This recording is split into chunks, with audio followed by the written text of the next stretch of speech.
I'm ostracized and traumatized by everything I'm not alright. I'm lost inside, and anything I say you better listen up closely. Mostly, I'm the one and only. Bring it home slowly. Hand your boy the trophy. Patience is holy moly. I got him hating on me like Michael. Yo, konnichiwa. Di video kali ini Mimin mau ngelanjutin anime Kaiju nomor 8. Buat teman-teman yang belum nonton video sebelumnya, Mimin saranin buat nonton dulu supaya kalian tuh nggak kebingungan sama alur ceritanya. Tapi buat kalian semua yang mau Mimin lebih rajin uploadnya, jangan lupa tinggalin subscribe, like, dan komentar sebagai bentuk apresiasi dari kalian. Karena semakin rame interaksi dalam video ini, udah pasti bakalan bikin Mimin jadi semakin rajin upload juga. Jadi jangan lupa komentar meskipun itu cuma emoticon.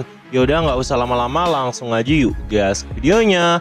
Beberapa saat setelah kejadian itu, tepatnya kejadian di mana Hikaru Shinomiya akan diuji untuk kecocokan number dari sosok kaiju. Di momen ini Komandan Narumi benar-benar terkejut mengetahui fakta bahwa sebenarnya Hikaru Shinomiya memiliki kecocokan dengan 4 buah senjata number sekaligus. Bahkan dia menanyakan apakah hal itu benar, dan orang yang ada di tempat itu pun mengungkapkan bahwa itu benar. Selain memiliki tingkat kecocokan dengan kaiju nomor 4 yang pernah dikenakan oleh ibunya yang tidak lain adalah Komandan Hikari Shinomiya, Hikaru Shinomiya juga memiliki kecocokan tingkat 4 dengan senjata number 1 dan number 2 serta number 7. Semua senjata kaiju ini cocok sama Hikaru Shinomiya. Mendengar ucapan seperti itu dari Kurusu, Eiji benar-benar terkejut dan bilang, hal seperti ini kan belum pernah terjadi sebelumnya. Tapi Kurusu ngungkapin, itu memang benar. Ini pertama kalinya aku melihat kasus seperti ini, yang membuat Eiji langsung bilang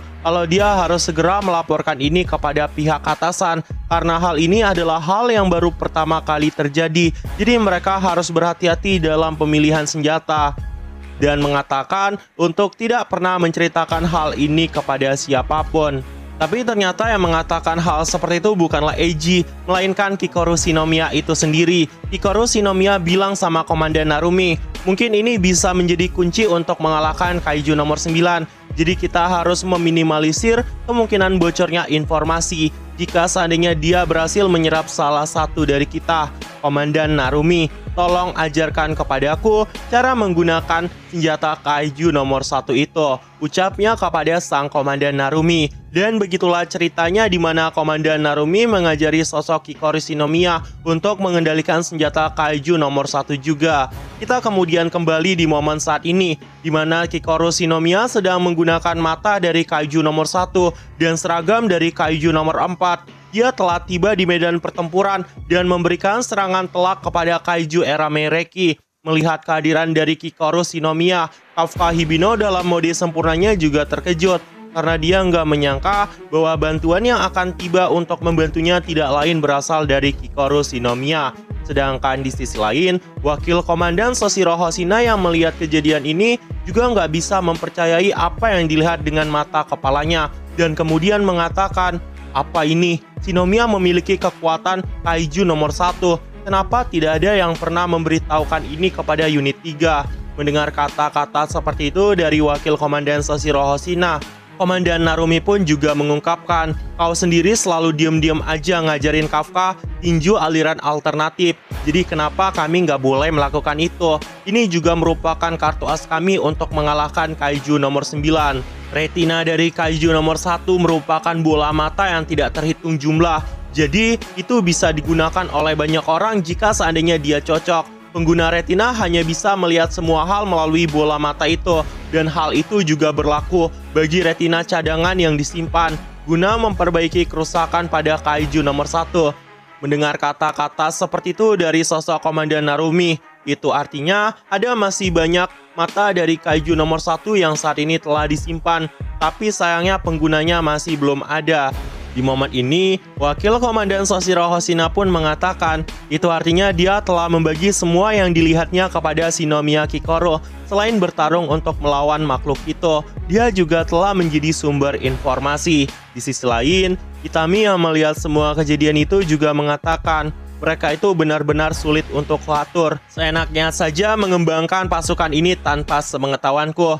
Tapi sudahlah, ini adalah pertarungan terakhir kita. Komandan Narumi juga mengungkapkan, biar aku yang bertanggung jawab atas semuanya. balaskan semua kegagalanmu pada hari itu, Hikaru Shinomiya, ucapnya sambil tersenyum ke arah sang murid. Sedangkan di sisi lain, Hikaru Shinomiya juga berdiri tegak dan siap untuk menghadapi sosok kaiju era Mereki. Dia kemudian mengatakan kepada kaiju era Mereki, "Hei sialan, wujud kaijumu itu udah benar-benar berubah. Pasti masih ada dia di dalam tubuhmu kan?" Ucapnya di dalam hatinya. Yang sebenarnya kemungkinan maksud dari Hikaru Shinomiya itu tidak lain adalah ayahnya. Hikaru Shinomiya kemudian mengatakan sesuatu kepada Kafka dengan wajah seriusnya. "Kafka Hibino, aku akan membukakan jalan agar tinjumu bisa menghantam inti tubuh dari makhluk itu. Pastikan kau benar-benar bisa menghancurkannya." Sedangkan Kafka yang mendengar kata-kata kayak gitu pun mengingat kejadian sebelumnya, di mana Hikaru Shinomiya menangis tepat setelah kematian ayahnya. Dia kemudian mengatakan di dalam hatinya, "Aku tahu kau masih merasakan beban yang sangat berat itu, jadi kau ingin menghancurkan monster sialan ini." Dan beberapa saat setelah mengingat semua itu, Kafka kemudian menguatkan tekadnya dan bilang sama Hikaru Shinomiya, "Tentu saja, serahkan kepadaku. Ayo kita bebaskan kepala Komandan Shinomiya," ucapnya dengan wajah serius. Dan beberapa saat setelah momen-momen ini, pertempuran sengit pun langsung dimulai. Kafka Hibino langsung melepaskan kekuatan kaijunya dan kemudian melepaskan aura kebencian yang sangat luar biasa. Ini membuat Hikaru Shinomiya pun benar-benar terkejut melihat perbedaan dari Kafka. Ketika sosok kaiju nomor 8 melesat ke arah kaiju era Mereki, Shinomiya Hikaru juga menggunakan kekuatan kaiju nomor 4 untuk terbang mendekati kaiju era Mereki. Dari pertempuran sengit ini, sosok kaiju era Mereki terus menggunakan kekuatannya dan meledakkan area di sekitar tubuh Kafka. Ledakan saat itu juga terjadi, tapi anehnya tiba-tiba serangan yang satu ini tiba-tiba terblokir oleh kekuatan Hikaru Shinomiya. Hikaru Shinomiya menembakkan sesuatu dari jarak yang sangat jauh dan bilang, "Tidak akan kubiarkan kau menembakkan seranganmu lagi. Aku akan mendekatinya sambil melumpuhkan serangannya dan menemukan lokasi inti tubuhnya itu," ucapnya sambil menggunakan kekuatan mata dari kaiju nomor 1. Dari kejadian ini, kaiju era Mereki juga melancarkan sebuah gelombang ultrasonik ke arah sosok Shinomiya Hikaru, yang membuat Shinomiya Hikaru pun mencoba menghindari serangan itu. Sedangkan Komandan Ashiromina yang melihat kejadian itu pun merasa khawatir karena dirinya nggak ikut dalam pertempuran ini. Di sisi lain, Hikaru Shinomiya mengatakan di dalam hatinya, "Aku selama ini mungkin tidak berguna, tapi kali ini aku berjanji bahwa aku akan membebaskanmu papa dari dalam sana. Jadi tunggulah aku." Sedangkan di sisi lain, Ashiromina saat itu berteriak kepada Okonogi untuk melakukan sesuatu kepada dirinya karena dia juga nggak mau tinggal diam di tempat ini. Sedangkan di sisi lain, kita diperlihatkan Hikaru Shinomiya yang terus melancarkan serangan maha dahsyat ke arah sosok kaiju era Mereki sambil mengatakan di dalam hatinya, "Saat itu aku nggak berdaya dan hanya menyaksikan mereka. Aku tidak bisa terus melihat diriku seperti ini karena kulah. Makanya mereka bisa melarikan diri saat itu. Jadi aku tidak akan mengulangi kesalahan yang sama." Episode kali ini pun juga ditutup sampai di sini. Nah, jadi itu aja dan tunggu video-video gua selanjutnya dan see you.